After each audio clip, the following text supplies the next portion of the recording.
Hello everyone, welcome back to the next part of the topic for.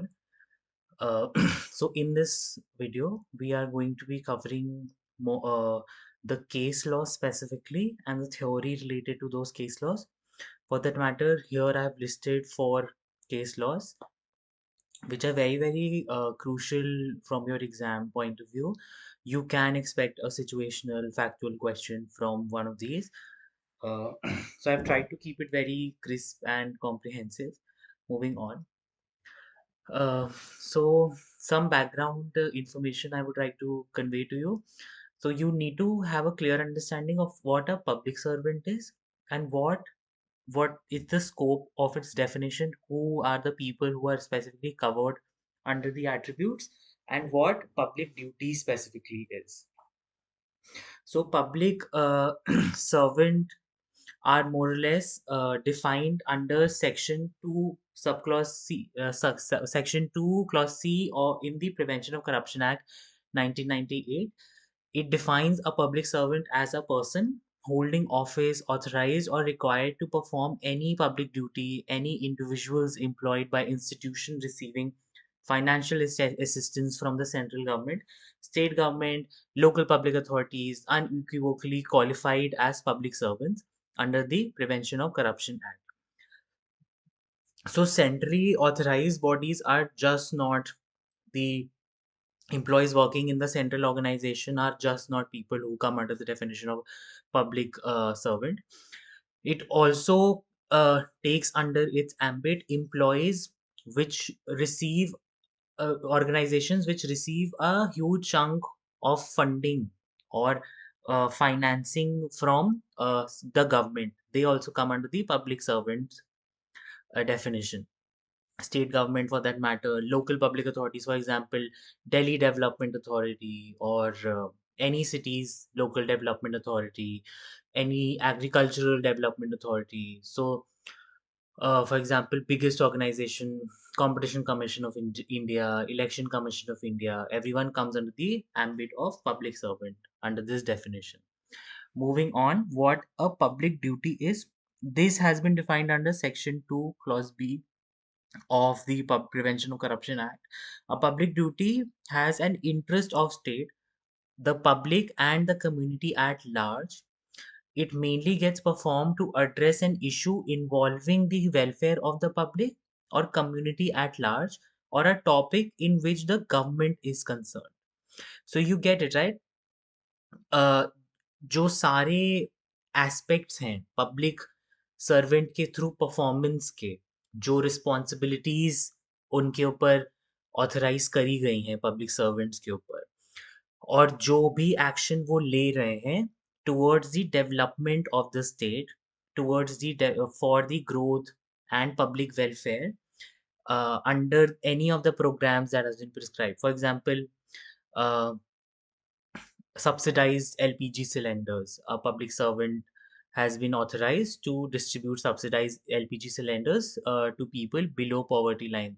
So this is not something the government will do on a regular basis. They are doing it under a temporary program, more sort of a venture, but it's temporary in nature. That's what I'm trying to say. But still, the employees which are performing the execution of the program will come under the ambit of public service. And public, they, and what are they doing? They're performing a public duty. Moving on, what undue advantage is? This is very important. A lot of your case laws are revolving around these two definitions, public servant and undue advantage. This has been defined under Section 2, Clause D of the Prevention of Corruption Act. It defines undue advantage as any gratification, whatever other than legal remuneration. It explains from the purpose of this is this is exactly how it is given in the Berat. For the purpose of this, number one, the word gratification is not limited to pecuniary gratifications or to gratification uh, estimable in money. जो भी आप gratification दे रहे हो ना, gratification का literal मतलब क्या होता है, let's understand that first. Gratification का मतलब होता है कोई भी सामने वाले इंसान को मोह मोह में लाने के लिए anything that you are offering to someone to tempt them, lure them. It can be in a form of an incentive, it can be material, it can be actionable, it can be a gestural, it can be through words, any sort of gratification which has been given to the other person. That is the literal meaning of gratification. But इस definition के अंदर भी, prevention of corruption act के अंदर भी, gratification का मतलब it is not limited to temptations which are estimable, which can be materialized, which can be calculated in terms of money. Finance involved होना ज़रूरी नहीं है. So it really depends on the discretion of the court and the factual understanding to actually assess whether was this a gratification. इसके around बहुत speculation चलता है. You will get a lot more clarity on this as and when we move forward to the case laws. The expression legal remuneration is not restricted to remuneration paid to public servants, but includes all remunerations which he is permitted by the government or the organization whichever he serves to receive. Public servant को जो मिल रही है ना remuneration, it is not limited to that. Legal remuneration का मतलब यहाँ पर इन्होंने समझाया है, it but includes all remuneration which he is permitted by the government or the organization which he serves or receives. Moving on, this is a very very important case. It's very interesting also. Kalicharan Mahapatra versus State of Orissa. It is a case of 1998. So इसमें हुआ क्या था कि जो appellant थे was an IPS officer who has reached up to the level of superintendent of police in Orissa. Based on some information, raid was conducted in the residence of appellant and a good amount of cash and jewelry were recovered. A case was registered against him under Section 13, Subclause 2 of the Prevention of Corruption Act. Later, the appellant retired from service, but the investigation into the case continued. This is very, very crucial. Later, the appellant retired, but the investigation of the case continued. The Vigilance Department submitted a charge sheet against the appellant for the offence under Section 13, Subclause 2, read with Section 13, 1, Clause E of the Act. तो basically section 13 sub clause 2 क्या होता है? Criminal misconduct जब भी कोई public servant करता है उसको पनिशमेंट सेक्शन 13 सब क्लॉज 2 में डिफाइंड है. जो सबसे बड़ा कंटेंशन था एप्लेंट का, उसने ये कहा था कि सेक्शन 2 सब क्लॉज सी जो है ना, यहाँ पर आप देखेंगे पब्लिक सर्वेंट की डेफिनेशन जो है मेंशन है, वो ये नहीं कहती है कि retire public servant will also come under the purview of, will also come under the scope of the definition which is given in the section 2 subclause C. And there is no mention in the act about a person who ceased to be a public servant, who is no more as a public servant. आप समझे ना कि definition कह रही है कि public servant present में होना चाहिए. That is what the interpretation which the appellant tried to bring up in his argument, in his defense. Issue क्या था? Whether a retired public servant who can be prosecuted under section 19 of the act. section 19 में basically क्या दिया हुआ है? Sanctions जब pull होते हैं किसी भी public servant के against, you can have a quick look at that. It is something that you can mention in the case, but I've tried to keep it very comprehensive. So I've not mentioned each and everything. You can quickly look at it for reference. Section so chapter 3 जो है उसमें sections 8, 9, 12 और 15 जो है वो deal कर रहे हैं offenses committed by person. This is what the court has said. Offenses committed by person who need not be a public servant, though all such offenses are intertwined with acts of public servants. जो मतलब ये जो 8, 9, 12, 15 है ना, इसमें public servants directly नहीं involve है. जिसने ऑफेंस करा है वो पब्लिक सर्वेंट नहीं है, लेकिन जो ऑफेंस हुआ है वो समवेयर और the other is connected to the public servant. The remaining provisions in the chapter deals with offences committed by public servants exclusively. ये कोर्ट कहना चाह रहा था कि सिर्फ 8, 9, 12, 15 में नॉन पब्लिक सर्वेंट्स के लिए जस्टिफिकेशंस दी गई हैं, बाकी सब में पब्लिक सर्वेंट्स हैं। लेटर ऑन कोर्ट ने ये जो आर्गुमेंट दिया है ना कि रिटायर्ड पब्लिक सर्वेंट था, उसको भी डिनाई करते हुए कहा, there is no indication anywhere in above provisions that an offence committed by a public servant under the act would vanish off from penal liability at the moment he demits his office as public servant. His being a public servant is necessary when he commits the offence to make him liable under the act. He cannot commit any such offence after he demits his office. If the interpretation now sought to be placed by the appellant is accepted, it would lead to absurd position that any public servant could commit the offence under the act as soon as before retiring or demit his office and thus avoid any prosecution for it. More less court का ये कहना था कि किसी भी इस above mention clause में ऐसा नहीं कहा गया है कि पब्लिक सर्वेंट का at the time of committing offence public servant होना ज़रूरी है and it does not matter whether they have given up their position, whether they have been remitted from it, whether they have retired or they have been removed or anything, but the prosecution will continue as it were when he was a public servant.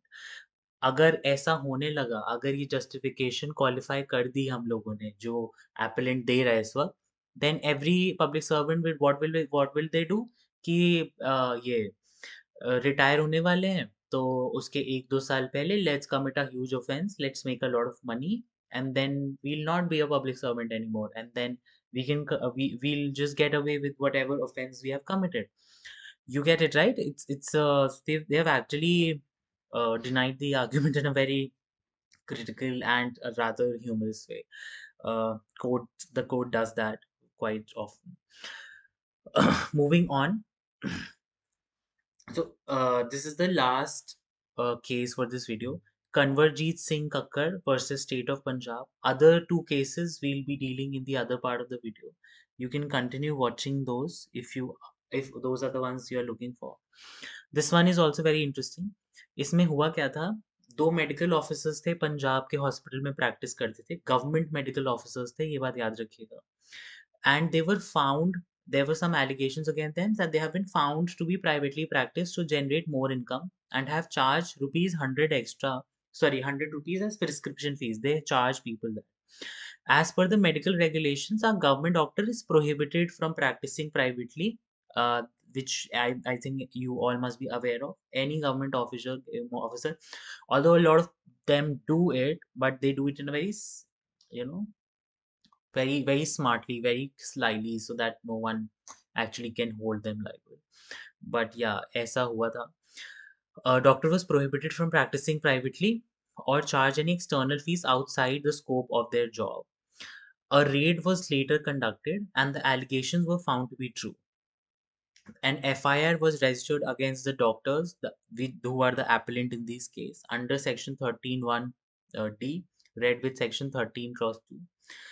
Criminal misconduct के लिए public servants को, जैसा मैंने आपको बताया, जब कोई भी पब्लिक सर्वेंट क्रिमिनल मिसकंडक्ट करता है सेकंड, जब कोई भी पब्लिक सर्वेंट क्रिमिनल मिसकंडक्ट करता है उसका जो पनिशमेंट है वो 13 क्लॉज 2 में डिफाइंड है end of the prevention of corruption act POCA under section 168. What is section 168 of IPC विच इसमें डिफाइंड है कि पब्लिक सर्वेंट्स के ऊपर रिस्ट्रिक्शंस कौन-कौन से होते हैं, क्या चीज़ें हैं वो कर सकते हैं out of the scope of their job और related, and what are the things they can not do. You can look at it for quick reference. I've although tried to for for a better clarity and understanding, I've mentioned very briefly here only. After the 2018 amendment, this is the one I was talking about in the previous video कि इसमें 2018 का amendment mentioned है very clearly. तो अगर इस case से related आपके में question आता है, you can always explain the 2000 amendment in a lot more detail because case में इतना कुछ भी नहीं लिख पाता इंसान।